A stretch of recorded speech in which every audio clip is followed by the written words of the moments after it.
Differentiation is something that needs to be considered no matter what classroom setting you are in or what grade level you teach. When you do not use differentiation, you may be letting students fall through the cracks, which is never the intention of any teacher. When you don't implement differentiation techniques into your teaching, you are assuming that every student learns at the exact same level and the exact same rate. In some ways, it's saying that every student will always follow what you teach and never have any questions. We plan for the occasional question here and there, but what about the student that still can't understand what you are teaching, the way you are teaching it?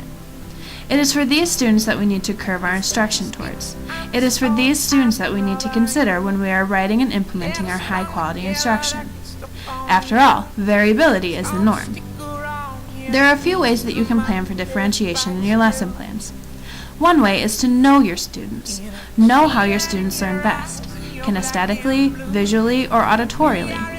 Know which students will need the differentiated help that you will be preparing for during your lesson plan writing. By knowing your students and the different help that they may need within a lesson, it will make planning for your instruction a little easier. One of the main ways that you can do this is to make sure you are implementing research-based strategies such as graphic organizers, Venn diagrams, guided notes, warm-ups, and countless others. An example of not differentiating your instruction is if you are teaching a lesson on the water cycle and you just talk at your students and tell them to take notes and listen. This is not differentiated instructions. Your students, who do not learn best through auditorial instruction, which is most likely more than half of your class, will all be left behind or not be learning to their full potential. It is not fair that they won't learn simply because they have a different learning style. However, if you take that same lesson and incorporate different kinesthetic activities to show how the water cycle works, add some graphic organizers, and maybe a song to teach them, you will reach almost all your students' learning styles.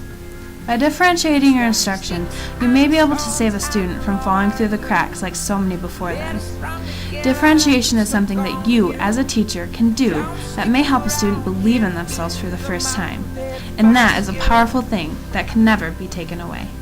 And I can see it in your eyes and your black and blues. Familiar is the spice and it's such your